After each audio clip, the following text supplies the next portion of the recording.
Hello, welcome to the Green 19 podcast, Packers fans. My name is J.R. Radcliffe. I am once again joined by PackersNews.com reporters Ryan Wood and Tom Silverstein. The offseason is in full swing at this point, and the Green Bay Packers announced their defensive coordinator hire. That was on Wednesday night. Jeff Hafley, the head coach of Boston College the last few seasons, he will be coming to Green Bay in a name that absolutely no one had said out loud for this job, I think, prior to the announcement that he would be the guy. Brian Gutekunst did meet with the media on Thursday. It's not his hire, it's Matt LaFleur's hire, so we didn't get a lot of depth or insight, but I'm sure more will be coming. We did get a little bit about him. Spoon, I want to start with you. The crash course you've done on this guy. I mean, I don't know if you knew anything about him prior to Wednesday night when the announcement came, but what do you know about him? What stands out about him? And what do you think made him an attractive hire for the Green Bay Packers? That was out of the blue. I don't know that anybody had reported a single word about him as a candidate, and LaFleur did a pretty good job keeping that quiet. Now, he was the head coach at BC, and there's a lot of things going on there, with recruiting and, being the head of that program that he probably didn't want out there in case he didn't get the job. So it was probably pretty hush-hush. It's an interesting hire. It's not like he's coming without any NFL experience. The guy has been in several systems, several teams under several defensive coordinators, all of whom run different schemes. So he was with Greg Schiano in Tampa, who ran, a 4-3 semi-aggressive scheme. He was in Cleveland with Mike Pettin, who runs the Rex Ryan Baltimore scheme.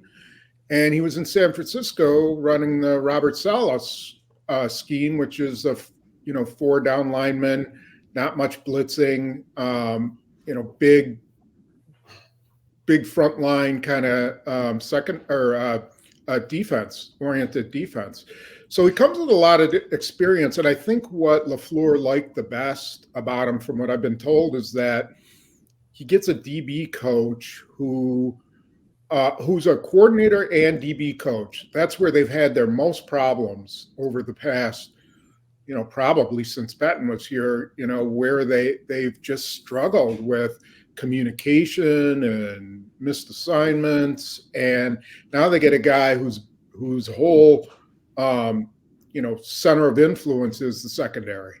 And so that'll be interesting. And then, I don't think we can pin down what his scheme's going to be. I think that's going to be developing, and it'll depend somewhat on their draft coming up this year. And, I have some more thoughts on that, but I'll let Ryan answer your next question. I've been going on too long. Well, no, you keep talking, Spoon. I'm just soaking up the information here. You've been the man on this search. So what do you want to say? Yeah, I mean, so what I think they're going to do, just kind of based on what I've heard bandied about, is I think they want Quay Walker to be the center of their defense, and they got to figure out a way to get him playing fast.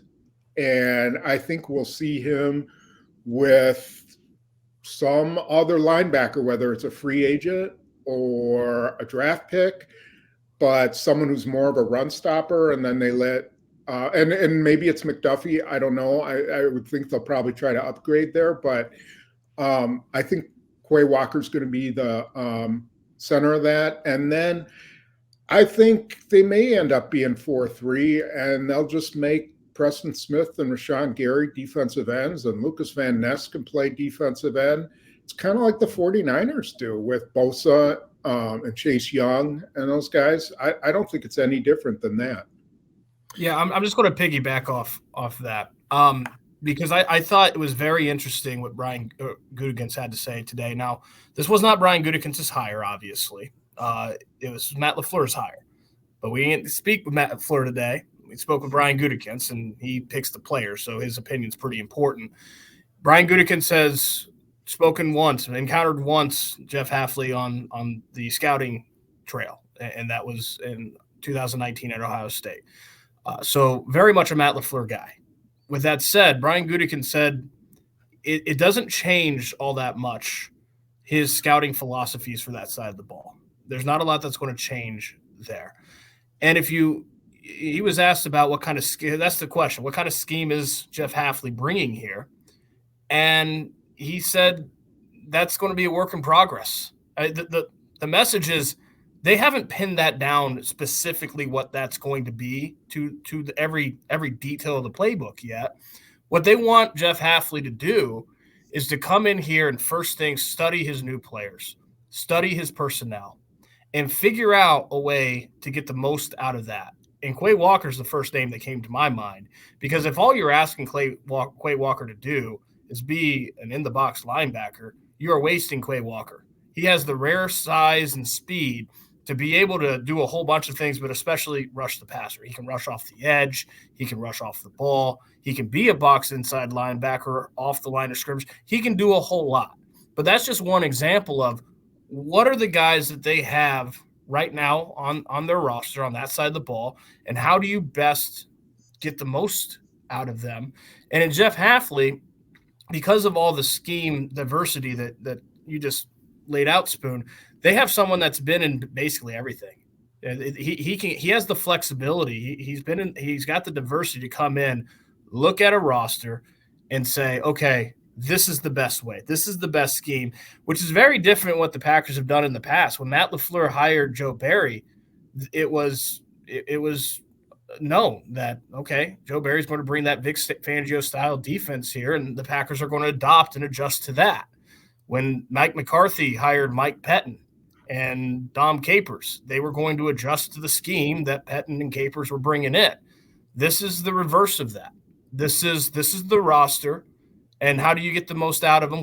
Build a scheme to maximize the roster. And I think that goes back to when this season ended and they decided to fire Joe Barry and to move on with someone else. This was not a we as an organization need to scratch everything on that side of the ball and start over. The question was, how do we take what's already there, a defense loaded with first-round picks, a ton of investment in that side of the ball, to the next level? And too often, especially last year, you saw a mismatch between the scheme being deployed and the personnel running the scheme. And they don't want that to happen anymore. What they want is someone that can craft and build a scheme based on the players they have to take them to the next level. So Jeff Hafley certainly has the diversity to do that. Doing it's another process to itself, but that's where they're at right now. And I think that was a very attractive part of why they wanted to make this hire. Yeah, I think somebody went back during the Gutekunst press conference and mentioned Dom Capers, how he was hired, and they immediately draft B.J. Raji and Clay Matthews, guys who sort of fit what they were doing, and it worked out. It was a good marriage, but it sure seems like what you're describing, Ryan, makes more sense. Hire the guy who can fit whatever personnel you have and make that work. And Brian Gutekunst mentioned that a couple times. We're not going to shift guys. We're not going to send guys out and bring new guys in. You know, we've got guys here, and now it's about crafting things around it. I guess that sounds so easy. So it's curious to me why that hasn't always been the case, Tom. Does it feel like this is how the NFL works right now, or is there risk to that? I mean, obviously, hire a guy that can work with the tools that are already in the shed. But if that were the case, I think that would be more prevalent maybe than it is. So is this a normal type of hire for what we're seeing across football right now? I don't know. I think, everybody has their own kind of take on a scheme and what they like to do, what they're, feel most comfortable doing. And I think, so the thing that makes Hafley who he is and where he is and why LaFleur likes him is that, he comes from the Shanahan influence, Robert Saleh influence, the 49ers influence, his own brother's influence. There was a lot of talk about how Hafley and LaFleur were close friends, and they really aren't, but they're very much connected through the 49er, way of life. And, Hafley goes all the way back to Kyle Shanahan coaching in Cleveland with Mike Pettin. And so eventually they both wound up in San Francisco. And I think that's where all the connection is. And I do think we'll see the structure will probably be more like the 49er defense, but they will try to use some of their talents like Quay Walker in different ways and try to adapt to the talent they have. You have to adapt to the talent you have. You can't start over, not when you're a team that made it to the divisional playoff round and you're the youngest team in the league. You can't start over. You have to hit the ground running. The other thing is that Joe Barry didn't have, and it was unfair to Joe Barry, was that he couldn't bring in anybody. They kept the entire defensive staff. And so Joe Barry had to teach his scheme to all the players. And he didn't really have like a confidant or right-hand man or whatever you want to call it. And I think LaFleur is going to give Hafley that opportunity I think they're going to go over the whole staff and figure out, is there some places where they can bring in some people who can help them, do it the Hafley way.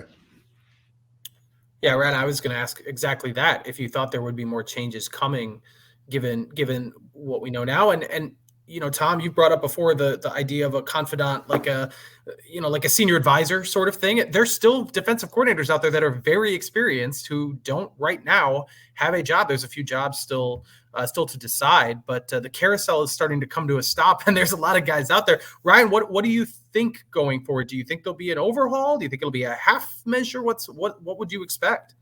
I don't know to what extent, but it has been indicated to me that there will be positional changes on the position coach level. So okay. I would expect that to be something that happens. I don't know who, I don't know how much, but there's going to be some leeway there.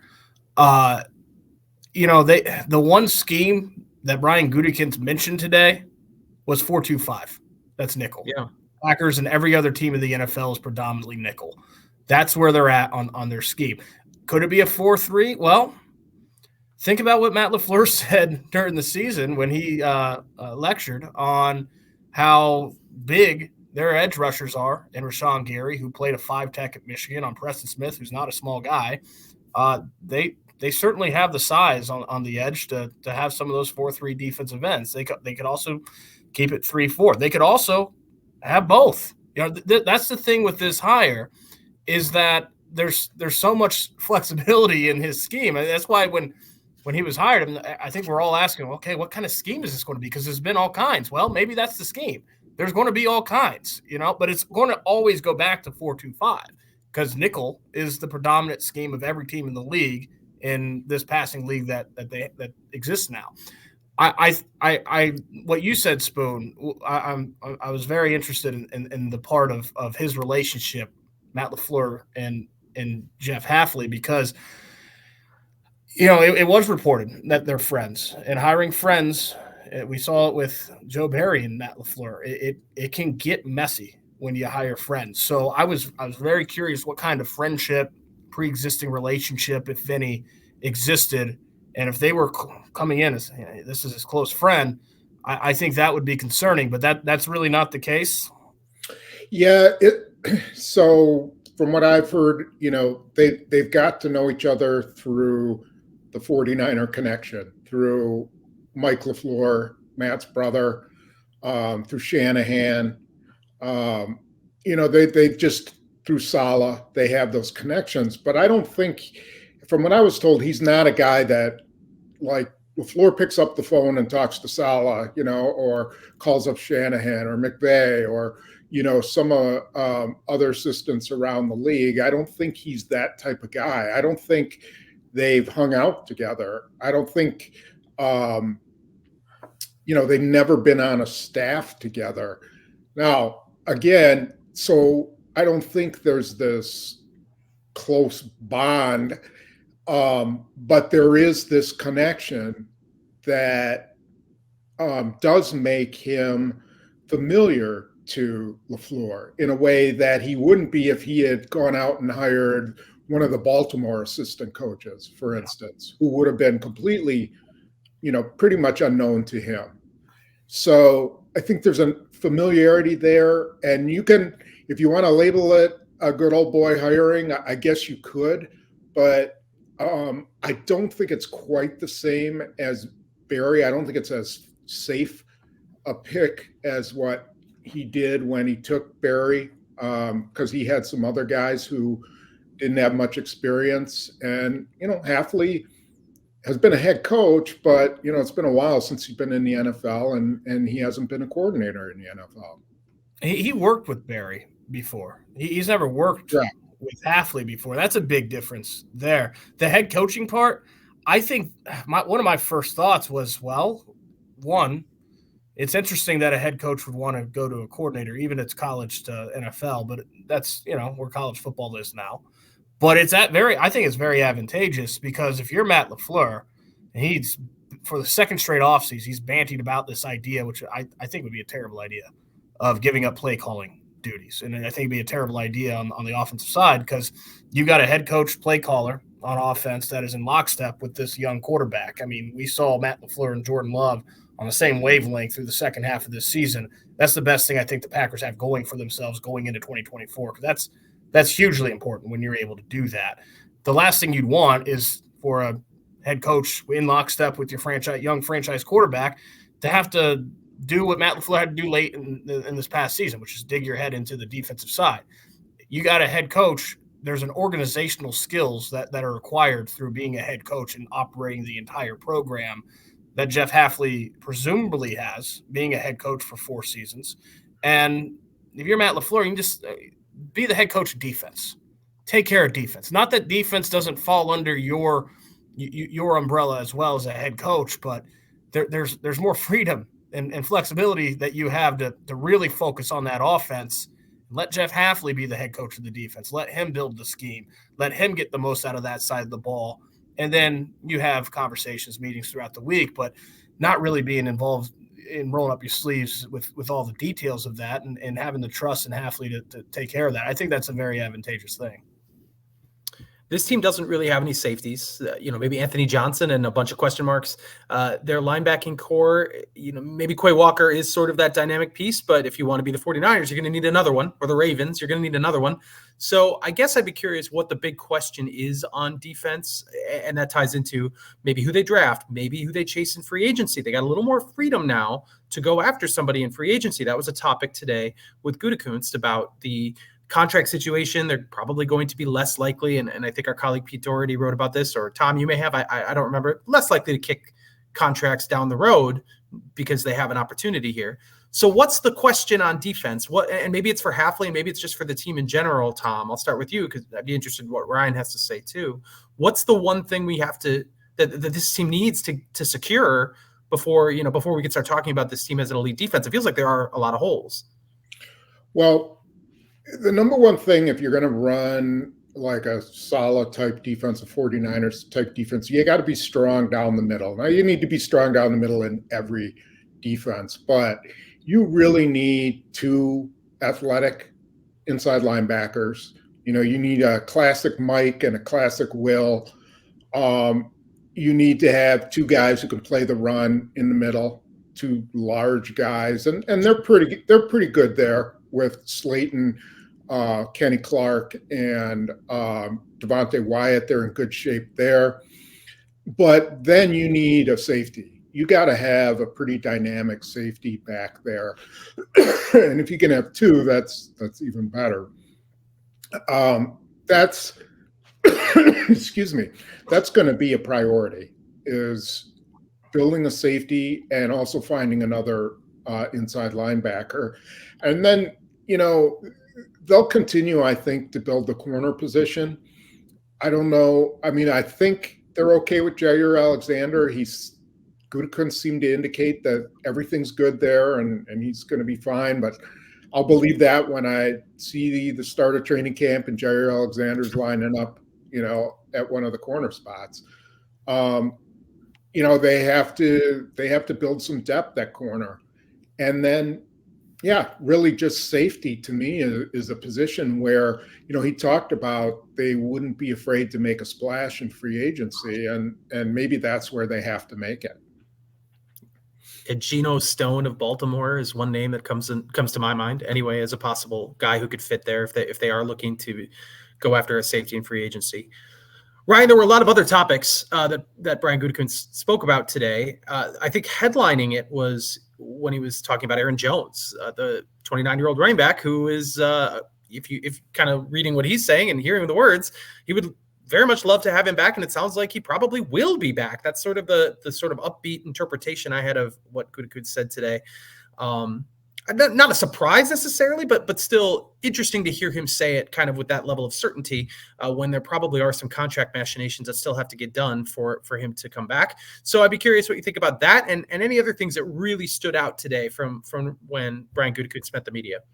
I think Brian Gutekunst hit it right on the head with Aaron Jones. Is yes, he'll be back, but the question is how to keep him healthy. They're going to have to protect him. He's a running back going into his age 30 season.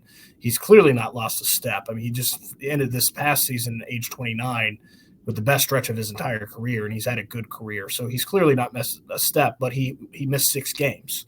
And no, Aaron Jones no running back at this stage of their career can be expected on a week-to-week basis in a very long 17-game season to carry the bulk of the running game every single week. They're going to have to protect him by drafting a running back, maybe high if there's one available, and maybe Aaron Jones throughout the course of the season is more of a running back too. But that's a heck of a running back too, because if you can keep him fresh, he is dynamic. Brian Gutekunst called him the heartbeat of this roster, and he's right. I mean, he is the beating heart of this offense for sure. So yeah, he'll be back. As far as Jair Alexander goes, I asked him point blank if he was considering trading Jair Alexander this offseason. He said no twice. So he didn't leave a whole lot of wiggle room there. Brian Gutekunst seemed pretty high on Rasheed Walker, and he seemed high on Zach Tom as a right tackle as well. I still think, in just listening to what he had to say today, Brian Gutekunst, I wonder if he does recognize that, Zach Tom is a starting right tackle. He might be an all-pro guard or center. He might be an elite interior offensive lineman, but when you've got a starting right tackle, it's hard. That's the premium position. It's hard to move a starting right tackle inside, as he said, with the coaching staff. So that'll be interesting what they do at tackle this offseason. But as Brian Gutekunst said, it's the best 5. And if the best 5 includes Zach Tom inside, and very well might, depending on what moves they make, I don't think it's a non-starter, that's a possibility. I'm not expecting it, but I think that'll be very interesting. What Brian Gutekunst had to say about kicker was kind of like the obvious, right? Yeah, as the expectations for this team changed late in the season, they looked for another kicker. They looked for someone with veteran experience. They found no one, because those type of veteran experienced players at any position, they just don't exist in December and January. They're on teams already. And so they decided that Anders Carlson was by far the best option to go forward through the rest of the season. And then as soon as the season ended, in no small part because Anders Carlson couldn't find consistency, they inserted some competition, and it's going to be a competition throughout this entire offseason. They're going to be in the market for, just like the offensive line, who's your best 5? Who's the best kicker out there? Is it Anders Carlson? Is it someone else? They're not going to be closed off to any possibility there. To get back to what Spoon was saying, though, about the defense and building it up the middle, to me, they're halfway there. I wouldn't touch the interior defensive line. That's the best thing this defense has going for them. They have depth. They had 2 rookies last year that Carl Brooks and Colby Wooden, both for rookies at that position, they played pretty well. And TJ Slayton was a stud in the middle. He's your stereotypical, traditional prototype nose guard. It allows Kenny Clark to have more flexibility where he lines up on the line than he's ever had in his career because of how good TJ Slayton played. I think Devontae Wyatt took a step in his second season. There's more out there for him, but there's a lot of potential there when you turn on the film. He needs that next step is finishing plays, but he put himself in a lot of position to make plays more than year one. So that defensive line's, to me, really, really solid. It's the second level. Pair someone with Quay Walker. I don't see it being Devondre Campbell and then safety. They're going to have to, get two safeties ideally, maybe one in the draft and one free agency. But to me, they're halfway there to building the middle core of that defense. This is going to be a big offseason for that. Tom, you mentioned Ryan mentioned Zach Tom and Rasheed Walker, who were both praised by Gutekunst. That obviously is part of the equation with David Bakhtiari. He missed all but one game this season. He is still in the midst of a recovery from arthroscopic knee surgery on his left knee. He's going to make a lot of money next year, and I know you're pretty intimately aware of how the salary cap works. The Packers are going to save $20 million if they simply cut David Bakhtiari before the season. It sure seems like he's not going to be back, and there's really no scenario where he would be back, but that feels like overstating it. So I'm curious if you think there is a scenario where David Bakhtiari comes back, and what sort of elements might be in play, cap or otherwise, that would dictate what happens there. I don't see any scenario in which he's back. I think it's time to move on. I think they'd just be delaying the inevitable. Rasheed Walker is their left tackle of the future until, they draft somebody else who's better. And who knows when that happens or if that happens.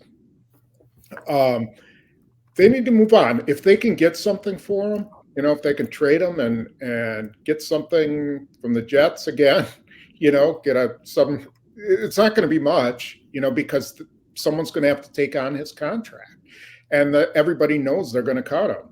So, it's not really, I don't think there's much chance that he's traded. I think he just ends up being released. I think there's three guys really who, we can say maybe four who aren't going to be back. I think Bakhtiari won't be back. I think Darnell Savage won't be back. I think Devondre Campbell won't be back. And I think A.J. Dillon won't be back. And then everybody after that is up in the air. There's always scenarios in which some of those guys could be back, but for sure I don't see Bakhtiari coming back, and for sure I don't see Campbell coming back.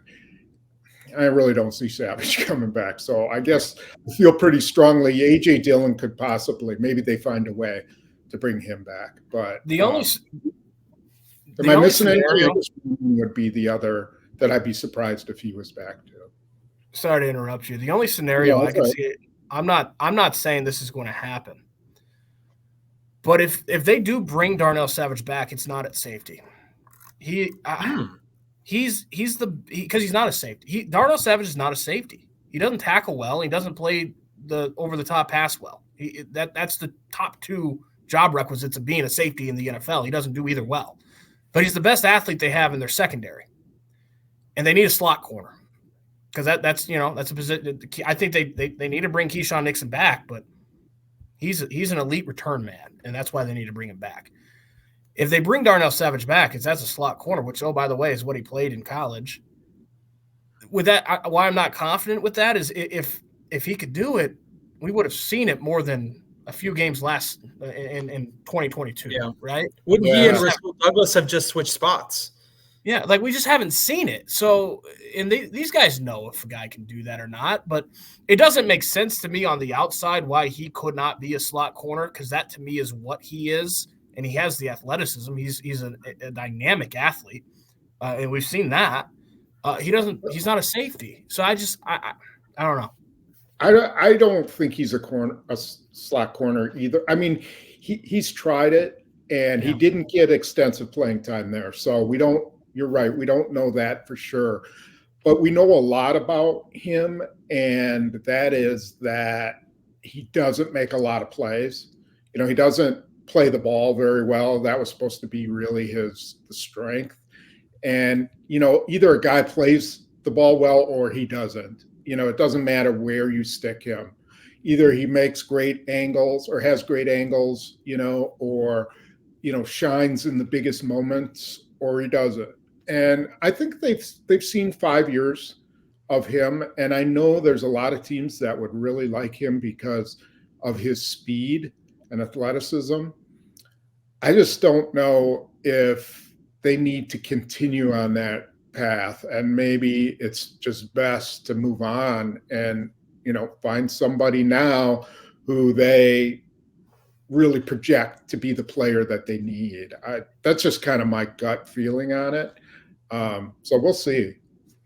Yeah, Tom, the only reason I was even thinking that is because I do think they're going to need a slot corner too. Like they need 2 safeties. They're going to need a slot corner too. Yeah, they are. If you can just slide him there. But if you could just slide him there, he would have been slid there already, right? So, yeah, you add slot corner to the list of needs. Yep.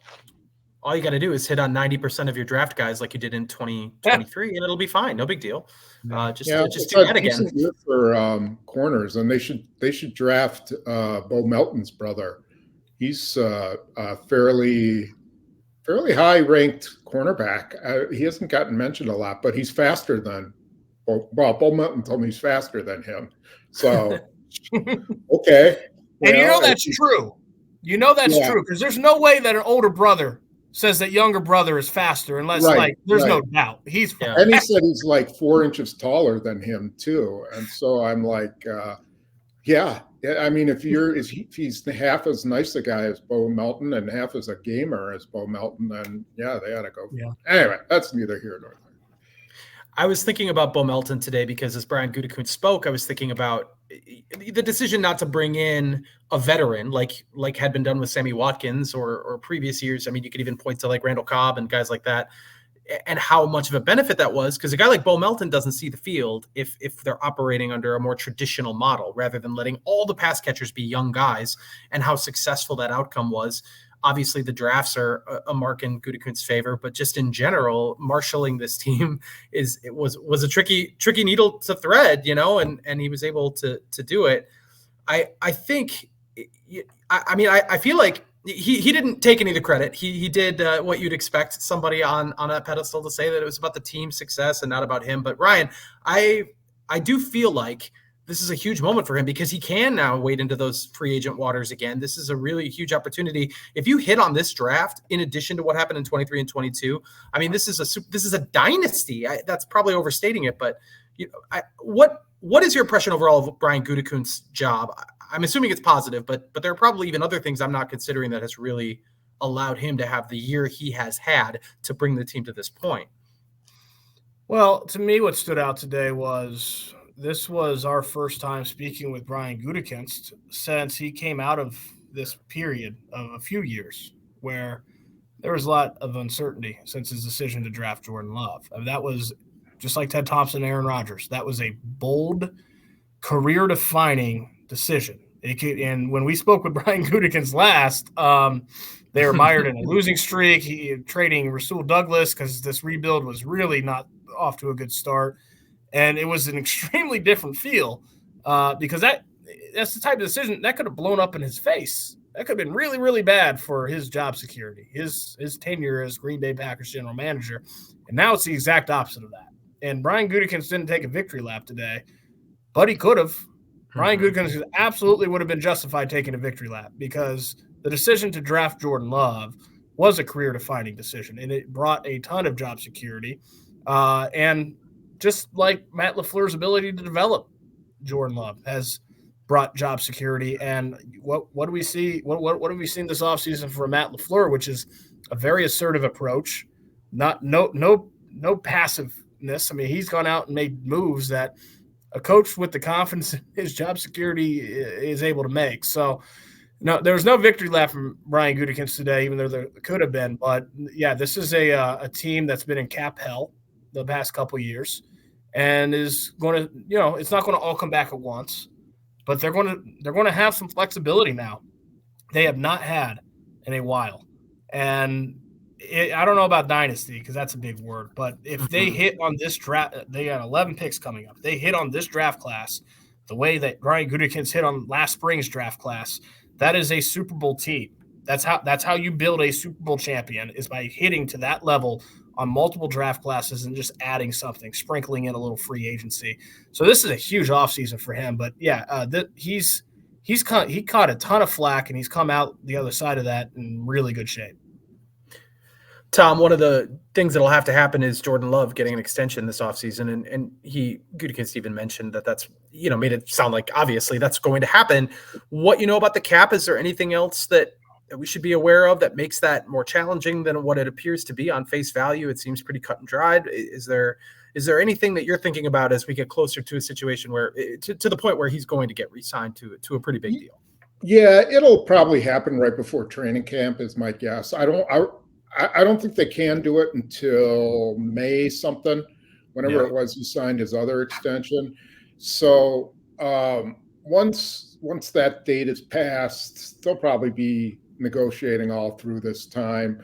It's just going to be, they have some money that he's due this year that's currently counting against the cap. So they'll use that and every trick in the book to use whatever they feel is necessary now against the cap. So if they wind up having a lot of room, then they'll devote a lot of his salary to this year and burn up as much as they can so that future years are less. His contract counts less in future years. If they feel like they need his money, then they'll structure it so he hardly counts anything against the cap this year, So there's all kinds of ways they can manipulate that stuff.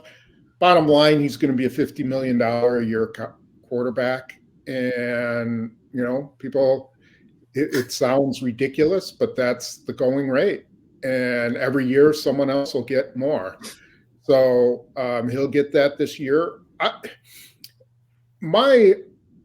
To me, the whole key for next year in talking about the draft and everything is that everybody has to approach next year like they approached this year. So Gutekunst can't get greedy and start chasing guys all up and down the draft board. Do whatever it was you've been doing the last 2 years, evaluating guys the same way, and just have a good, solid class. And you're right, then they'd be in pretty good shape. All these guys who had good years, all these young guys who had good years, like Gutekunst said, they better come back next year and be better because he's going to continue adding competition. And so just because, Dontavian Wicks had a great rookie year doesn't mean he's not drafting a wide receiver or he's not going to try to bring in competition to get better, especially with 11 draft picks and maybe more if he's trading around.